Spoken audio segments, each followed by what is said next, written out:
it took me a long time to let that go and to accept the fact that my grieving process was exactly how it was meant to be.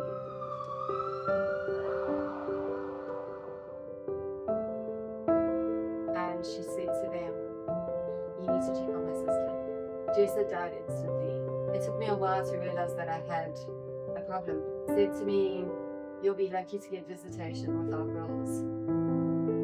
You can't go back to the person that you were. Before we jump into this episode, I would like to invite you to join us on this journey to hear more interviews to help you become unstuck in all things life and to learn to be the best version of yourself. All I want you to do is please click on the subscribe button. I would love your support and I'd be so grateful that you can make this happen. And we're just getting started. I am so excited. So thank you so much for subscribing. I'd like to introduce Heather. Hi, Heather. Hello, how are you? Good, thanks. We just recently met, so we are really keeping it real here today. And I love that, when you meet somebody and you have this connection and it's unexplainable.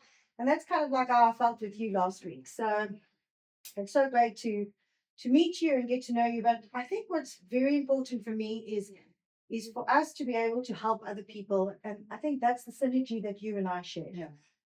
And you only need a small connection with somebody to know that something is going to create some kind of synergy.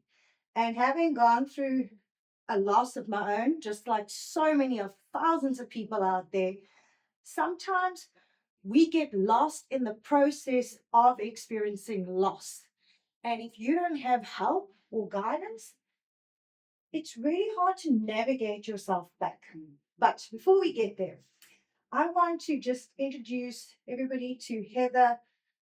Tell us a little bit about yourself, perhaps prior to the accident that we're going to talk about today. Okay. All right. So I've worked for myself for a long time. Prior to the accident, I was kind of a graphic designer. Never I didn't study to be a graphic designer. I kind of just learned how to do that. I started my own business, designing and manufacturing vinyl wall stickers. Okay. So I did that for quite a while and was still running that business at the time of my accident. So yeah, I think working for myself has always kind of had its challenges, but I've always loved the flexibility of it and being able to have my own time. Obviously, there's certain pressures that come with that. But yeah, I love the creativity of my work. So, prior to the accident that we're going to share with everybody today, would you consider your life prior to 2016? Would you consider it normal? Yeah, yes. Yes, it was normal. I hate that word normal. Why do you hate the word normal? Tell us. Because what are we allowed to swear on here? Yeah, I'm sure we can. I'm sure we can organize a I week. have to edit myself. I guess what comes to mind for me is what the fuck is normal, right? And your normal might be very different to my normal. Yeah, there'd been some stuff that had gone down. I mean, I got divorced probably in, I think it was 2013. I stopped drinking in 2012. So there were things that happened in my life prior to 2016, but nothing major. Nothing. A divorce was major. I battled with my divorce big time. Talk about loss on another level, or of a different kind. But yeah, my life was pretty normal. Okay. If we have to use the N word. You mentioned drinking, and since we're keeping it real, I want to touch on that because why is it something that you felt that you needed to do, clearly? Stop drinking. Yeah. Yeah. My life was my life was unmanageable, I guess. And it wasn't really, yeah, drinking had something to do with that. A lot of it was behavioral stuff. It took me a while to realize that I had a problem in terms of needing something outside of myself to make me feel okay. Yes. And whether that was booze or boys, one or the other, it was both. And it caused a lot of issues in my life. And it was only when my husband at the time said to me, after yet another one of my debacles, you'll be lucky to get visitation with our girls. That I said to him that day, I will never drink again. I had no idea at that stage how I was going to do it, but I made that promise to him and I guess to myself, because losing my girls, nothing was worth that. And if that was where I was headed, I was willing to do whatever I needed to. And so that was the turning point for me. And I haven't drank since then. That's amazing. Yeah. Well done. Yeah. It was the And I best. really say well done, because personally I've been in a place where somebody hasn't wanted to give up drinking. And so it always amazes me what is that crutch for confidence? What is that turning point? Because for some people there's nothing. Yeah. So it's different for everybody. That's the reality. And you hear story after story of people who lose absolutely everything and they're still not willing to stop, or they're not ready to stop. And then you have people like me who just the threat of losing my kids was enough. And so everybody's rock bottom is different. And it can be very, very frustrating for the people who love them, because they're at their rock bottom, but this person is not ready. And fortunately I was ready. And so it wasn't a matter of having any doubts or being in and out or starting and stopping. I didn't do it on my own. I started going to AA meetings and have been ever since. And that was it's been a massive part of my journey and such a helpful one. So yeah, that was probably one of the best decisions I ever made. I've often spoken to friends of mine who are in recovery, and you'll hear people often saying everybody needs the 12 steps, because it makes you really, really take a good hard look at yourself. And it makes you, yeah, look at your coping mechanisms, look at things that don't serve you anymore, look at your behavior, look at your choices. And I guess I use the word choice. I think being in recovery is what has given me a choice today. Whereas when I was drinking and behaving like a lunatic, I felt completely out of control. I felt like, got to the point where I was doing these things. I knew it wasn't good for me or my family, but I couldn't not do it. And yeah, working the 12 steps and actually answering some hard questions about yourself, there's freedom in that. So yeah, I would highly recommend this to anybody. Good. Mm. So you then stopped drinking. Mm. You had to overcome an addiction. You had to make some really tough choices. That's a tough choice. It's, sometimes, when people say it's not as simple as choosing the left road or the right road when you get to a crossroad, but it is that simple when you have to make that choice. Yeah. You then got divorced in 2013. I actually wanted to, driving here today, I wanted to ask you the question of loss of somebody that's still alive. Mm. Because I often come across people that are grieving the loss of somebody that's still living, or the loss of the life that they used to have. Mm. But before I get there, I think it's a good timing for me to say that Heather is now, prior she was a graphic designer, she's told her, but now she is a grieving coach since her accident, which she will then tell us some more about. But that alludes to my question to you about 2013, you get divorced, and this is very tough for you. Mm. He's still alive, is he? Yes. Okay. And so, do you think at that point in time, during that divorce, you were grieving somebody that was alive? Yes, very much so. And I asked for divorce. So I got to the point where, yes, I'd done a whole lot of things that he could have divorced me at any point. But I eventually was the one who asked for the divorce, and I knew it was the right decision. I 100% knew it was the right decision. But I remember the pain after that, afterwards, and moving out of our home with my girls into our own little place. And yeah, there were aspects of that that were great and exciting and all those things, but I remember the pain. Mm-hmm. And I remember just feeling like, when on earth is this going to end? I don't even know that I saw it as grieving at the time. Looking back, 100% I was grieving. I was broken. My heart was sore. And there were a lot of stories attached to that for me. I remember prior to actually the whole thing going through, feeling like a massive failure.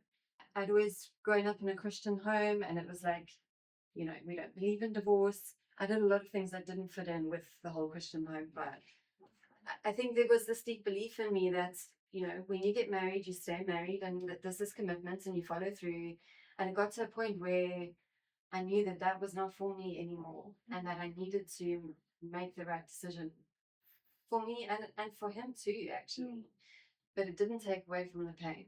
And it's, you're losing this dream, you're losing the future that you planned out together. You know, our home was now a broken home, and we were another one of those statistics. And I'd never seen that for myself, and it was hard, you know. So then going through that, and I remember phoning a friend one morning and just saying to her, when is this going to end?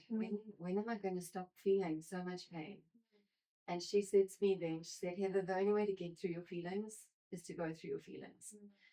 And it was something that I've revisited many, many times, that I now tell other people that, because I think we're so scared of feelings, you know, and we kind of go, oh my gosh, can I just please avoid this? It's worth like drinking or using drugs, or so many addictions are there to help us to not feel. Yeah. And we get scared of difficult feelings. And I guess the lesson I learned is, when you allow yourself to go through it, you get out the other side. Feelings don't kill us. They're hard, they hurt, but you get out the other side, and you're okay. And during that painful time, you had already stopped drinking.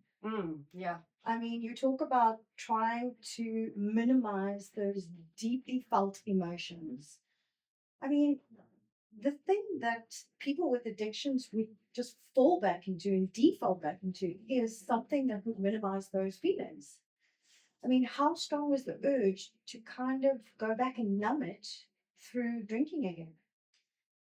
I don't remember my head even going there, to be honest. And I know people have asked me that also, you know, after my accident, didn't you want to drink? And I think, listen, I probably count myself as one of the lucky ones, because I knew that drinking wasn't going to change anything. I knew that, like, going back to that destructive behavior where I'd landed up feeling so awful about myself was not going to help me in this situation. It might have taken the feelings away very temporarily, but it was not going to change anything. And I guess there was enough of that, knowing that, yeah, it wasn't a major temptation for me. That I remember. Yeah. Did you have support? Because I always think, and I always know through all my difficult times and just witnessing other people that struggle a lot harder, those people have less support. And those that really, I mean, we often swing the word resilient around like it's on a roundabout. And there's one thing I've personally witnessed and learned from that word resilience is those that are most resilient are because of who is around them. 100%. So the friend I told you I called that morning and spoke about my feelings was actually my sponsor, who is still my sponsor today. And yes, I had a lot of support then, and I've had support the whole way through. And you're right, it's an absolute game changer. We can't. I don't believe that we can heal in isolation. I think there's part of us that wants to kind of curl into a little ball and everyone must leave me alone. But I've learned and I've experienced how much healing there is through people being around us and us not doing it on our own. I never would have got through any of what I've gotten through if I was doing it on my own. And I know that for a fact. So you got through it, and you've managed to, be steadfast for the girls, and you then met somebody else. I did. Yes. Yeah. And you then moved forward. Now, I think it was 2-3 years later, something really, really life changing happened for you. And I think whether it was the day or the night, I don't know the details. And, I know this is going to be potentially very tough for you, to talk about, because when something so traumatic happens, there is no other way. You can't go back to the person that you were. And on that particular day or night, life changed for you in 2016. Do you want to tell us what happened potentially just before the accident? Okay, I will. So my partner's name was Clint, and he kind of spontaneously gone, let's take the girls and let's go away for the weekend. And so we landed up going up to Shashui, and he'd found us a little campsite to stay in called Bush Baby Lodge. I don't know how I remember that, but I do. And we spent the first night in a cabin, and then we camped in tents for, I think, the second night. It was quick. I think we went up on the Friday and we came back on the Sunday. And yeah, it was a great weekend. There were literal bush babies that we fed in this campsite in the evenings. It was amazing. So we had some really great memories from that weekend. And we were driving back to Durban on Sunday afternoon. And I remember I was supposed to be going to church that evening. A friend of mine was preaching that night. And I'd actually sent her a message on the way back saying, we're on our way. I'll see you later. And I didn't see her later. And I don't remember the accident. So we were coming back from Shashui, and I'm not exactly sure which part of the road it was on, but we were involved in a head-on collision. Apparently, they happen quite regularly on that road because there's certain sections of that road where there's no barriers. And from witnesses who saw the accident, they say that so there was a woman and her son driving in the opposite direction to us. And apparently she either lost control of her car or she fell asleep, but she cut directly across into our lane. And we were both going 120 and crashed head on into each other. I don't remember anything. I had a traumatic brain injury. My recollections of this are from what other people have told me. My daughter Tyler, who was 11 at the time, her and Jess were in the back seat, and we were driving a double cab, Becky. Clint was driving, I was in the passenger seat. And Tyler remembers a lot more than I do. In fact, she remembers most of it in terms of she could, right before we crashed, she heard me saying, fuck, fuck, fuck. Sorry, excuse my language. But so I'd obviously seen this car and freaked out, and we then crashed. She could hear Clint, who was moaning, and he was saying his son's name, and she couldn't hear Jess. She was still aware of the paramedics coming and breaking the window, and she said to them, you need to check on my sister. Jess had died instantly. Clint was still alive at the time, and they had to resuscitate him 3 times between the crash site and the hospital. And the word got out so fast that somebody who, in fact, it was Clint's best friend, who's become one of my closest friends, she managed to get to the hospital in time to still see Clint while he was alive and say goodbye to him and say, tell me what to do. And yeah, that's Carrie. And Carrie and I are very, very close today. And there were lots of other people who managed to get there really fast. What had happened is that the paramedics who arrived at the scene of our accident, they found one of my children's school books and they recognized our surname. And they knew my ex-husband's mom from down the south coast. They'd all grown up together. And they managed to get hold of my ex-husband's brother and let him know that we'd been in an accident.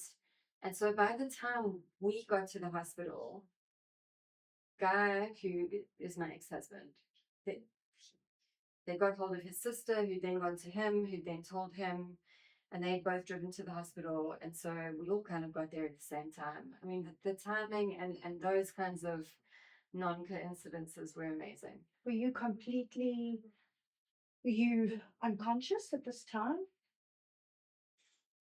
So I think they may have given me an injection at the time. They didn't need to resuscitate me. Tyler and I both had a lot of internal bleeding. I'd whacked my head something proper, and I'd smashed my feet completely. But it was the internal bleeding, and they're just trying to stop that, and they're just trying to get us stabilized. I'm guessing and then I was in a coma for 3 weeks. So they probably put me into a coma. They had to because my brain needed some help as much as it could get. Yeah.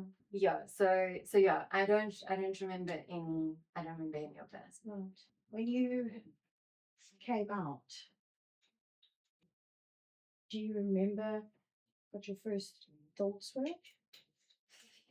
No, I remember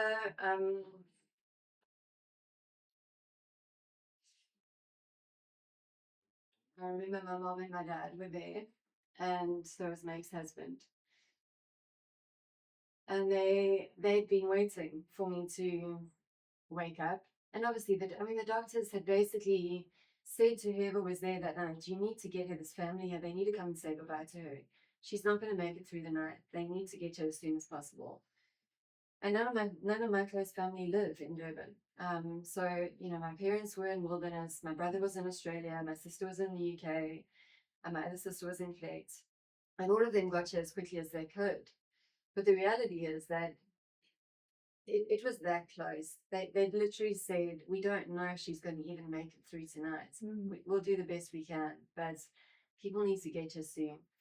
And yeah, and then I guess they also they didn't know what state I would be in once I came out of this coma. Yes.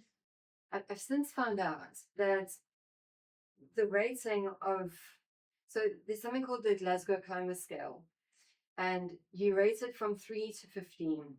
And they generally will give you this rating at the scene of the accident. My initial rating, and this wasn't at the scene of the accident, this was like a week after, was 3. And 3 basically means you're dead, or it means you're going to be a vegetable. Right. And so my family were kind of preparing themselves for the worst. And so I don't remember the exact time that I eventually came out of it, but I kind of have a recollection of family being there, and I could feel that it was heavy, and they were needing to tell me that I'd lost my girl. And I don't know how much, apparently I cried. I don't know how much was actually sinking in at that point. And obviously, Clint had died too. And so they had to tell me all this horrendous news, really not knowing how much of it I was going to understand or take in or any of that kind of thing. And yeah, it was, there's a lot about hospital that I don't remember at all. And then there's some very, very clear memories, and some of them are crazy. And I think I was very badly behaved in hospital. I didn't want to be there. I wanted to get out. And then I had these strange hallucinations at times. I think they were hallucinations. But I would sit by the window, and I would often see this little boy and this wolf, and they would meet each other in the trees. And I would tell people about this, and it felt super normal to me. But obviously, everyone else was like, "Shit, she's more crook than we thought." Oh, wow. And yeah, there was lots of medication and lots of drugs and lots of, yeah, in the beginning it wasn't great. It was, I think it was really, really hard for people on the outside looking in. And obviously Tyler was going through a world of her own stuff, and also not knowing who she was going to get back. So yeah, I think my grieving started when I was in hospital, and I remember much more from. So I was originally in Shlanga Hospital. I then got moved to the Entabeni kind of rehabilitation side of the Entabeni Hospital, and I remember a lot more from there. And every morning, I would wake up and I would lie in bed, and it was before anybody else was around, and the tears would just flow out of my face. And the nurses would sometimes come in and go, "What's wrong, my darling?" And I'd go, "I've lost my little girl." And then I could get washed and put clothes on and have visitors and go and eat breakfast and go to the gym and get on with my day. It almost happened in like these little pockets. I love pockets. It wasn't this totally consuming thing, but it started there. And And it was like my soul was leaking out of my eyes. I don't know how else to put it. And it's obviously been an ongoing journey and process since then, with lots of different phases along the way. But yeah, those are some of the things that I remember. How long were you in hospital for after your 3 weeks while you were in a coma? Okay, so I was in Umhlanga for a while. I don't actually know. In total, I was in hospital. So the accident was the 9th of October, 2016. I was in hospital until the 28th of December that year. Sure, it's a long time. Yeah. And during that time, did you start to feel like a lot of people just become numb? Where that phrase Groundhog Day happens. Did you feel like that during that time? I didn't. So it's funny because I think I judged my grief for a long time. And I would look back and I'd go, I don't think I was sad enough. I don't think I was depressed enough. Judgment, self-judgment, a lot of it.